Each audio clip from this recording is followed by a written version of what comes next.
Bonjour, nous allons voir aujourd'hui un sujet qui n'est pas souvent traité et pourtant qui est d'une grande importance. C'est la grève sur l'olivier, le retour d'Éphraïm. Le message que le Seigneur m'a donné pour cet enseignement est « Je suis en train de rassembler les miens des 4 extrémités du monde ». C'est clair que ce message fait référence à l'accomplissement des promesses annoncées par les prophètes Isaïe, Ézéchiel, Jérémie et aussi Romains 11.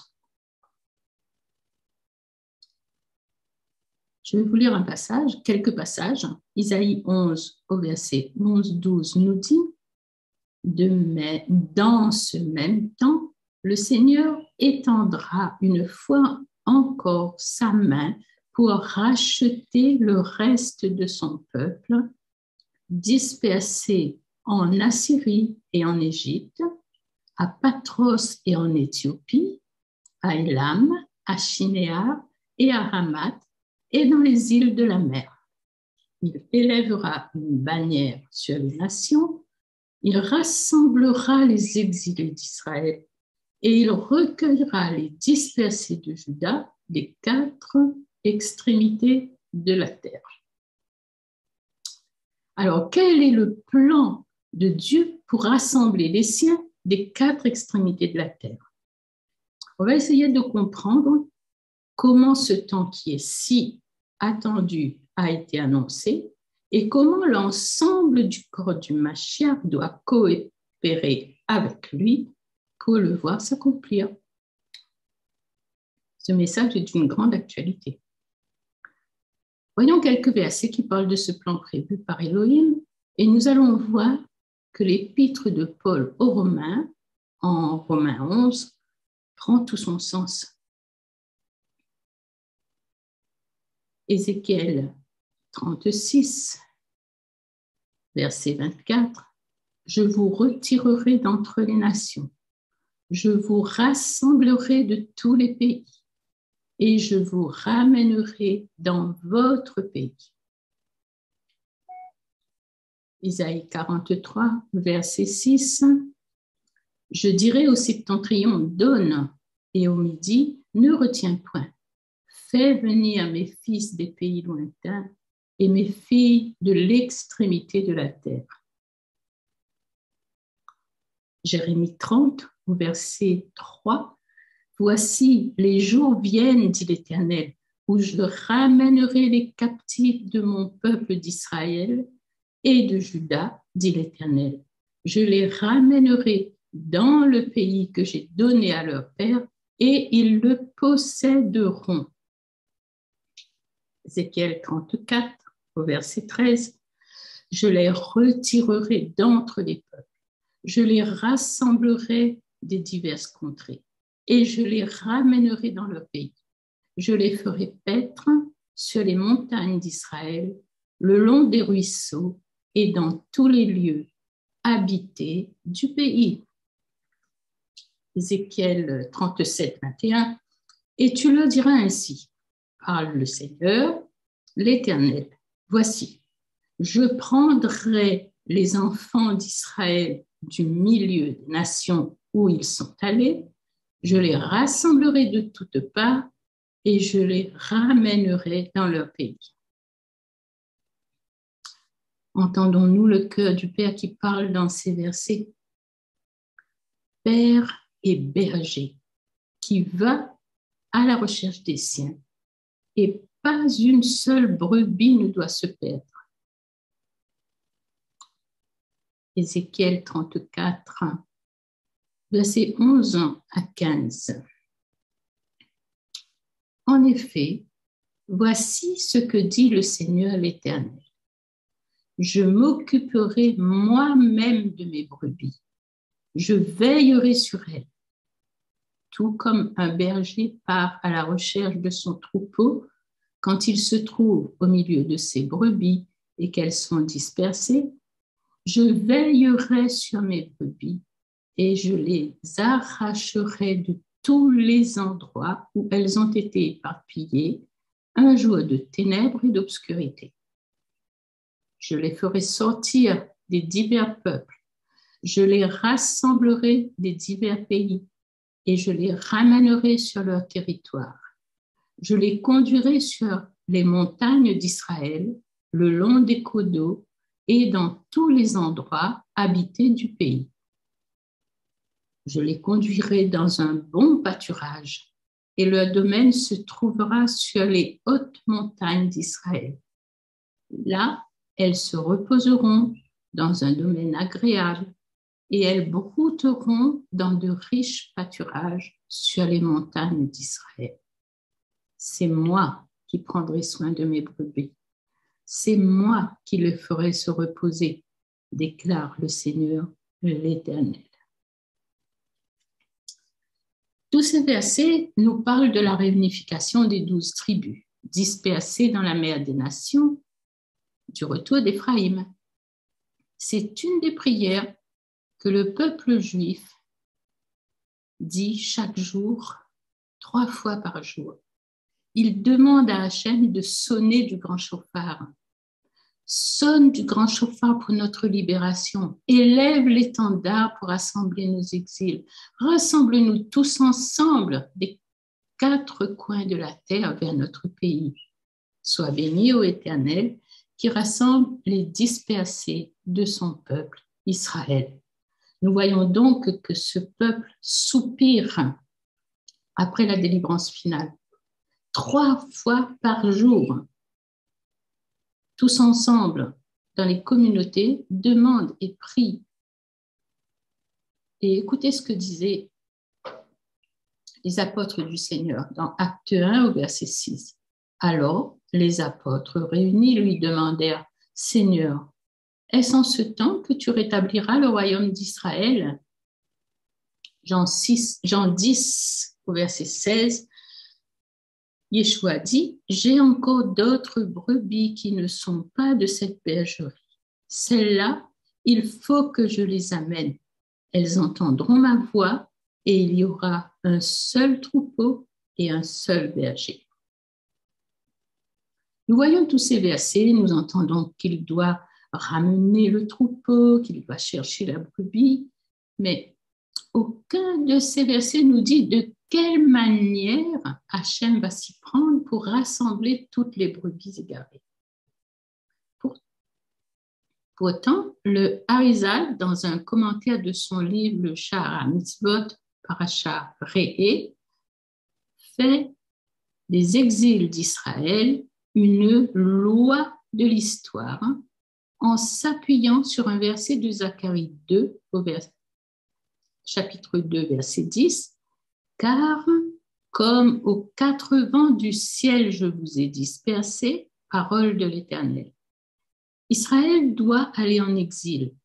Les 4 vents du ciel sont une allusion aux 70 nations disséminées aux 4 coins du monde. Le peuple d'Israël doit aller en exil dans les 4 directions à travers les nations. Selon le Harizal, la traversée de l'histoire par Israël sous le signe de l'exil a pour but de ramener l'humanité vers son unité authentique, fondée sur la reconnaissance de l'unité du nom. Extrait de David Saada, Moisson de lumière, Parashat Kitetse. L'apôtre Paul, grand érudit en Torah, ayant reçu la révélation divine sur le chemin de Damas, va remonter à la source au temps où Abraham recevait les promesses de Dieu pour trouver la source de ses greffes. En Genèse 2, 12, verset 3, « Je bénirai ceux qui te béniront et je maudirai ceux qui te maudiront, et toutes les familles de la terre seront bénies en toi. » Bien sûr, dans cette promesse, il y a quelque chose de caché, une perle que nous pouvons trouver. Cette perle parle de la fin des temps, mais il faudra décoder des mots du verset en hébreu. déjà le Seigneur annonçait que toutes les familles de la terre seraient bénies en Abraham. Mais qu'est-ce qui se cache dans ce mot béni? Ici, il y a un secret. Béni se dit nivréou en hébreu et vient de la racine de notre verbe mavrir, qui signifie greffer, mélanger. Source Yeshiva Sukkot. Ce qui signifierait en toi seront greffées toutes les familles de la terre. Quelle merveille que la langue sainte. Hachem met en place toutes les bases, on peut dire, pour l'accomplissement de son plan final et l'annonce à Abraham avant même la naissance du peuple juif. L'apôtre Paul sait de quoi il parle et enseigne aux Romains l'importance de la greffe sur l'olivier, annoncée par Dieu à Abraham dès le début. Cette révélation essentielle sous-tend toute la Torah, toute l'histoire de l'humanité, on peut dire, se cache dans cet olivier et ses deux greffes. Chaque personne qui se convertira au Seigneur Yeshua sera greffée sur l'olivier d'Israël.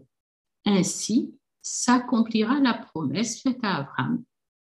Toutes les familles de la terre pourront recevoir toutes les bénédictions promises dans la Torah par leur greffage sur l'olivier. Relever la soukhat David qui est tombée en ramenant les 12 tribus signifie donc relever le royaume d'Israël, ce qu'attendaient les disciples du Seigneur, et rassembler aussi ceux des nations qui auront été greffés par le sacrifice de Yeshua. C'est le choix du Père pour avoir une seule nation, un seul troupeau et une bergerie sous la houlette du seul berger, Yeshua. Cette greffe sur l'olivier parle d'unité, unité du corps du Messie, de l'épouse qui, de manière incontournable, conduit vers l'unité de Dieu. Zacharie 14, verset 9. L'Éternel sera alors roi sur toute la terre. En ce jour, l'Éternel sera un et son nom un. On voit ici que Hachem lui-même éveillera le cœur des nations pour favoriser la greffe sur l'olivier. Et nous voyons cela dans Zacharie au chapitre 8, verset 23. Ainsi parle l'Éternel des armées. En ces jours-là, 10 hommes de toutes les langues des nations saisiront un juif par le pan de son vêtement et diront: nous irons avec vous, car nous avons appris que Dieu est avec vous. Alors, quel est le message ici? 10 hommes saisiront un juif par le pan de son vêtement. Et voilà la stratégie prévue par Hachem. Le pan du vêtement d'un juif. Qu'est-ce que c'est? Le talit et l'arba kanfot, ou le talit katan, sont les uniformes du peuple juif et les tzitzit en sont les insignes. Dieu nous a commandé de porter les tzitzit sur un vêtement à 4 coins, comme l'uniforme et les insignes distinctifs du juif, avec l'obligation d'observer 613 commandements dans notre vie quotidienne. Nous voyons cela en Nombre 15, 39, 41. Je vous lis juste un passage. Quand vous aurez ces franges, vous les regarderez et vous vous souviendrez de tous les commandements de l'Éternel pour les mettre en pratique. Et vous ne suivrez pas les désirs de vos cœurs et de vos yeux pour vous laisser entraîner à l'infidélité. Je suis l'Éternel, votre Dieu. Alors, les tzitzit nous rappellent les 613 mitzvot de la façon suivante. Le mot hébraïque tzitzit a pour valeur numérique 600, qui se décompose de telle façon. Sadé, 90, plus Yud, 10, plus Sadé à nouveau, 90, plus Yud à nouveau, 10, et plus le Tav, 400. Nous avons donc trouvé la valeur numérique 600. Et chaque tzitzia est formé de 4 fils doublés, soit 8 fils, et de 5 nœuds, ce qui donne un total de 13. Le tout faisant donc 613, nombre de commandements de la Torah. Ce qui signifie que lorsque 10 hommes des nations saisiront le pan d'un vêtement d'un juif, ils se saisiront de la Torah. C'est ce qui se passe aujourd'hui avec tous les mouvements messianiques où des hommes, des femmes cherchent la vérité, la Torah vivante, et se mettent à étudier la Torah et cherchent de plus en plus à s'attacher au Dieu d'Israël et à abandonner les religions. L'apôtre Paul, donc, enseigne comment cette prophétie donnée depuis la naissance du premier hébreu Abraham va s'accomplir. L'exil était prévu dans les plans de Dieu et Abraham avait vu ces exils lors de l'alliance entre les morceaux. Et bien sûr que le remède est aussi annoncé. La greffe des exilés sur l'olivier d'Israël sera le remède pour les rassembler. C'est bien la mission d'Abraham d'annoncer le Dieu unique, Adonai Echad, Dieu est un. Même si l'exil lui a été annoncé, par la foi, il va annoncer ce message, Adonai Echad, et par là même le salut de l'humanité, mission reprise par Yeshua. Lisons Romains 11, versets 16 à 17. 16-17. Or, si les prémices sont saintes, la masse l'est aussi. Et si la racine est sainte, les branches le sont aussi. Mais si quelques-unes des branches ont été retranchées, et si toi, qui étais un olivier sauvage, tu as été greffé parmi les autres branches et rendu participant de la racine et de la graisse de l'olivier, ne te glorifie pas aux dépens de ces branches. Si tu te glorifies, sache que ce n'est pas toi qui portes la racine, mais que c'est la racine qui te porte. Romains 11, 24. Si toi, tu as été coupé de l'olivier naturellement sauvage et hanté contrairement à ta nature sur l'olivier franc, à plus forte raison, eux seront-ils hantés selon leur nature sur leur propre olivier. Le plan de Dieu se met inexorablement en marche. Cela va débuter par le schisme qui a dispersé les 10 tribus du Nord dans la mer des nations. Mais Hachem va tirer du bien de cet exil. Talmud Ta'anit, page 21a, nous dit « Tout est pour le bien ». Donc, transformer ce mal en bien, tirer du bien de cet exil qui dure encore aujourd'hui. Qu'est-ce qui a amené la dispersion des tribus du Nord dans les nations? L'idolâtrie, la désobéissance. Mais le but là aussi est que les idolâtres reconnaissent le Dieu unique et se prosternent devant lui.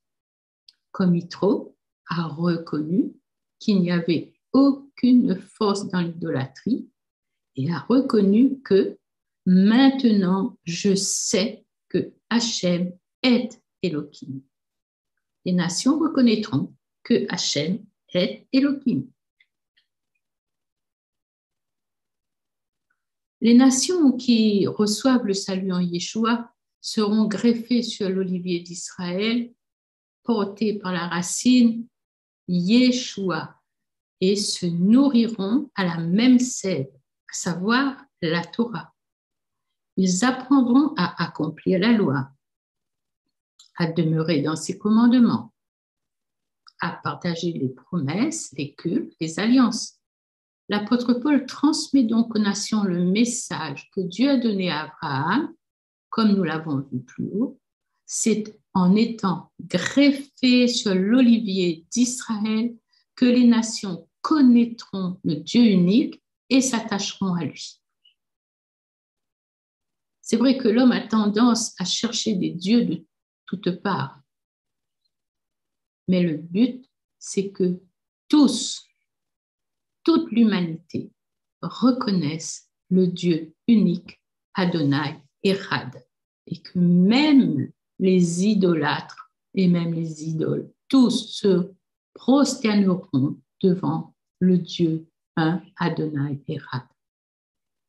Nous comprenons alors l'importance d'enseigner cela aux nations qui se convertissent au Seigneur. Pour cela, nous trouvons dans Acte 15, 19-21, « C'est pourquoi je juge bon de ne pas créer de difficultés à ceux des païens qui se convertissent à Dieu, mais de leur écrire qu'ils s'abstiennent des souillures des idoles, de l'inconduite, des animaux étouffés et du sang. Car depuis les anciennes générations, Moïse a dans chaque ville des gens qui le prêchent, puisqu'on le lit chaque Shabbat dans les synagogues. Les nouveaux convertis baptisés de l'Esprit peuvent aller chaque Shabbat dans les synagogues où ils seront enseignés dans la loi de Moïse, la Torah. Ils auront le discernement pour obéir au commandement avec amour et accomplir la loi comme Yeshua. Éphésiens 3,6. Ce mystère, c'est que les païens sont cohéritiers, forment un même corps et participent à la même promesse en Yeshua Mashiach par l'Évangile. C'est tout un programme. Alors, comment se passe une greffe dans la douleur? On est tous d'accord qu'une greffe passe par deux blessures. L'arbre qui va recevoir la branche reçoit une entaille et la branche sera coupée. Qui dit blessure dit aussi douleur. La greffe des nations sur l'olivier franc ne peut se faire que par des souffrances, d'un côté comme de l'autre. Israël a du mal à accepter les convertis en Yeshua. Les églises ont aussi du mal à voir partir leurs ouailles vers le messianisme. Mais c'est greffé sur l'olivier d'Israël, tous ensemble, que Juifs et nations pourront se charger du joug de la Torah dans l'unité. Ensemble, unis par un même amour, en une seule foi, en un Dieu unique, plongés dans la mort du Seigneur et ressuscités avec lui pour la vie éternelle. Alors l'épouse sera parée de ses plus beaux atours. L'obéissance au commandement qui l'enveloppera de la gloire que Adam et Rava ont perdue en transgressant le seul interdit que Dieu leur avait imposé. Romains 11, versets 20-27. Cela est vrai. Elles ont été retranchées pour cause d'incrédulité, et toi, tu subsistes par la foi. Ne t'abandonne pas à l'orgueil, mais crains. Car si Dieu n'a pas épargné les branches naturelles, il ne t'épargnera pas non plus. Considère donc la bonté et la sévérité de Dieu. Sévérité envers ceux qui sont tombés et bonté de Dieu envers toi si tu demeures ferme dans cette bonté.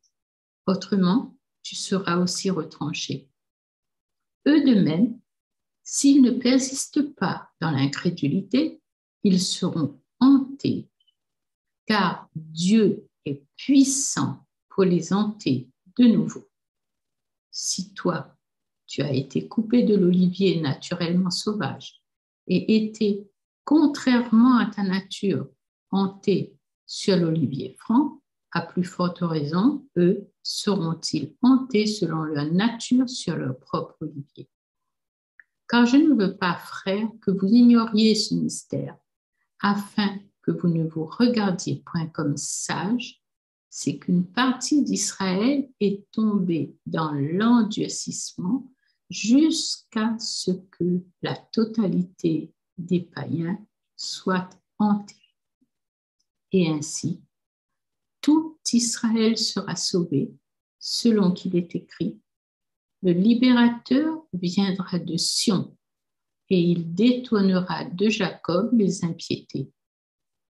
Et ce sera mon alliance avec eux lorsque j'ôterai leurs péchés. Il est évident que lorsque nous parlons de la grève sur l'olivier, nous sommes en train de parler de l'épouse du roi des rois, Yeshua Mashiach. Nous pouvons nous apercevoir que ce n'est pas tout Israël qui a été retranché, mais une partie seulement qui s'est endurcie, mais ça a un but, jusqu'à ce que toutes les nations soient sauvées. Donc, nous pouvons remercier nos frères juifs qui souffrent de l'exil loin de leur Seigneur, parce que Dieu est en train de patienter pour accueillir tous ceux qui doivent faire partie de l'épouse du Seigneur. Seulement après cela, qu'il va regreffer ceux d'Israël qui ont été coupés, en l'occurrence Juda, à sa place, parce qu'il a sa place. Soyons donc très généreux et pleins d'amour pour Juda, qui soupire après son Mashiach, et prions pour que les nations viennent à la Torah. Et ainsi, Juda retrouvera sa place et le retour du Seigneur ne tardera plus. Notre frère aîné, Juda, garde les commandements depuis 3500 ans. Mais malheureusement, beaucoup n'ont pas encore trouvé la perle précieuse cachée dans le terrain de la parole qu'ils étudient jour et nuit, car ce n'est pas encore le temps. Bientôt, le temps vient pour Juda et il est proche. Il la trouvera, cette perle cachée, car ce sera le temps de la révélation et de la délivrance pour tous. Ils reconnaîtront alors l'autorité de Yeshua comme les foules autrefois lorsque Yeshua les enseignait. Prenons Matthieu 7 au verset 28-29. Quand Yeshua eut achevé ses discours, les foules restèrent frappées de son enseignement, car il les enseignait comme quelqu'un qui a de l'autorité et non comme leurs scribes. C'est avec sa grâce et beaucoup d'humilité, le cœur circoncis, que chacun peut mettre en pratique les commandements écrits dans la Torah et ainsi demeurer en lui et l'aimer comme il veut. Vivre la présence du Seigneur, du Mashiach, qui est aussi Dieu Elohim.